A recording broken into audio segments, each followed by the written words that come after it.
Je me nomme Gogoa Karine Chantal, épouse Éolier. Je suis sauvée depuis le 27 mars 2011. Je vous invite à écouter mon témoignage sur Bonne Nouvelle TV.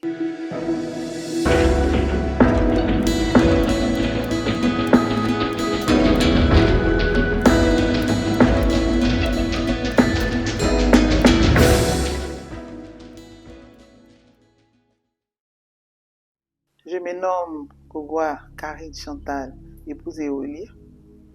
Je vais parler un peu de mon enfance. Depuis l'âge de 6 ans déjà, je lisais déjà à travers les lignes des mains.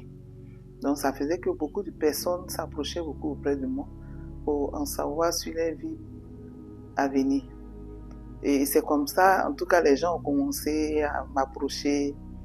Et déjà, en 5e, 4e, là même, c'était tout le monde, les parents, les vieilles personnes, en tout cas, les jeunes m'approchaient. Ils venaient prendre conseil auprès de moi. Donc souvent, ces personnes me se demandaient, mais qu'est-ce qu'elle a? Et puis, même les grandes personnes s'approchent d'elle.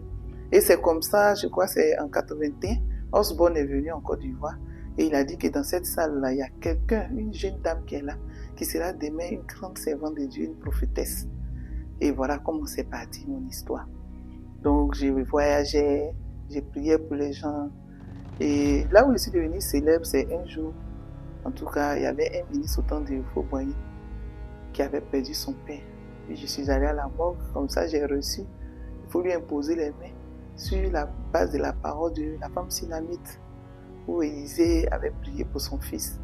En tout cas, lorsque j'ai reçu cette parole, puis je suis venue, j'ai dit, est-ce que vous pouvez me permettre, parce que j'ai prié pour telle personne? On dit, ok, il n'y a pas de problème.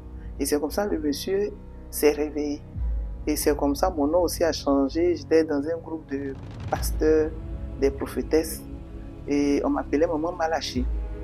Maman Malachi, pour ceux qui me connaissent, ils disaient le marve, la mère. Pourquoi? Lorsque les cas sont vraiment difficiles, on dit non, tel serviteur de Dieu, tel servant de Dieu veut créer son église.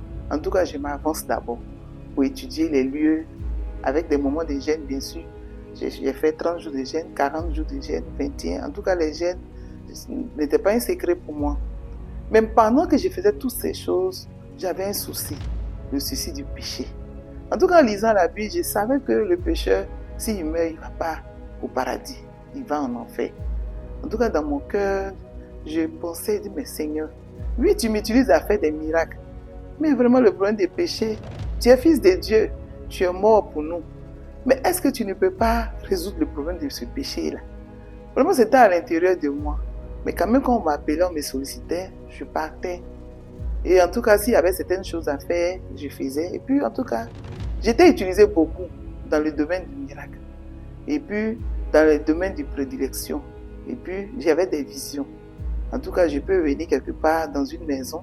Je peux voir quelqu'un qui est couché, qui est malade. Si c'est le pied, s'il est paralysé du pied, je vois. Puis, je dis que dans cette salle, il y a telle personne qui est malade, qui a un paralysie du pied ou bien une paralysie du bras.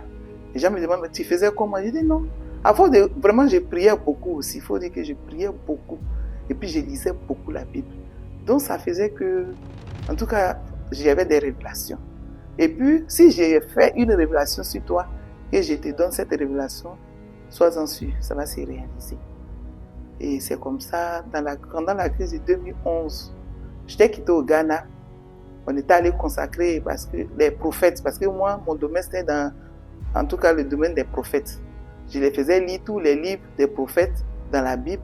Et puis maintenant, on commençait la délivrance et puis on priait, je les consacrais. Donc c'est comme ça que je suis allé consacrer une église au Ghana. Je revenais, c'est dans la crise, on a dit que les frontières étaient fermées, je ne pouvais plus retourner. Et comme ça, j'avais pris un jeûne de Daniel. Jeûne Daniel, c'était 21 jours. Et pendant ces 21 jours, j'ai fait 18 jours. Il me restait maintenant, je crois, 3 jours. Et je cherchais une église, parce que dans le temps, en tout cas, c'était chaud au niveau des Yopougon. Les gens ont fui, ils sont partis. Et je disais à Dieu que vraiment, je vais prier.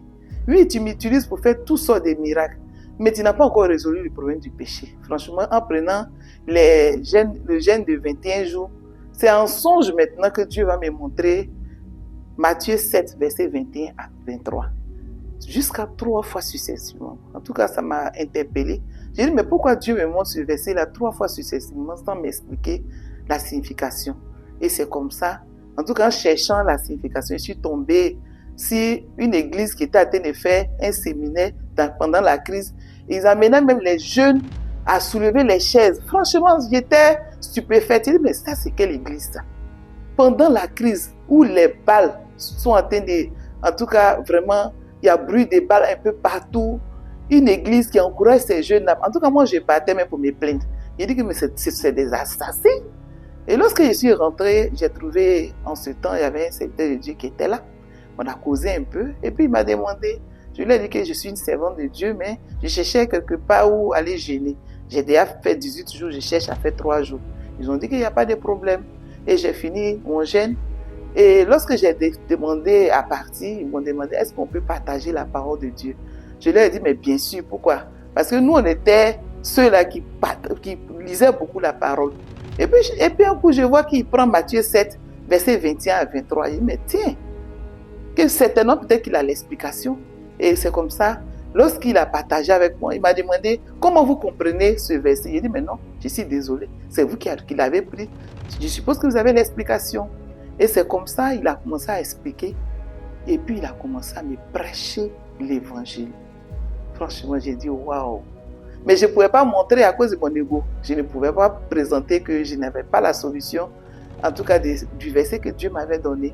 Et lorsqu'il a fini, il a prêché, péché. D'abord, moi, mon problème, c'était la justice. Puisque comment devenir juste? Donc, il a prêché sur la justice. Et puis, au fur et à mesure, je lui posais les questions. J'ai dit, mais ça veut dire que moi, ma manière de voir la justice était fausse. Donc, ce qui veut dire que ma manière de voir le péché est aussi faux. Et c'est comme ça qu'il a prêché. Il est parti de la justice. Il est revenu à la repentance, à la loi et puis au péché. En tout cas, vraiment, quand j'ai écouté, il dit, mais dis donc, c'est que j'ai égaré beaucoup de personnes.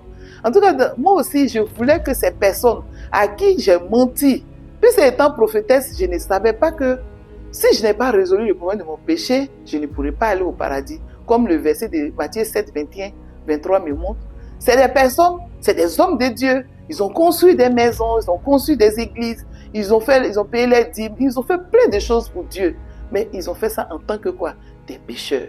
Donc si on fait tout chose en tant que des pécheurs, ça veut dire quoi? Ça veut dire qu'on va mourir et un jour, bien vrai qu'on a fait tous ces miracles, on a prophétisé, on a chassé les démons, mais on n'ira pas dans la félicité de Dieu. Pourquoi? Parce que dans ce verset, au 23, il dit quoi?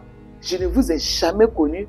Retirez-vous de moi, ouvriers d'iniquité. Ça veut dire que ces personnes ont servi Dieu en étant pécheresses. Franchement, quand j'ai écouté ça, en tout cas, j'ai voulu que toutes les personnes que j'ai égarées, parce que j'ai servi, en tout cas, pendant 35 ans. Vous voyez, 35 ans, ce n'est pas 35 jours, ni 35 mois. Donc je disais, mais et ces personnes qui sont mortes sans connaître cette vérité? C'est là que j'ai compris, Jean 8, 32, vous connaîtrez la vérité vous affranchira.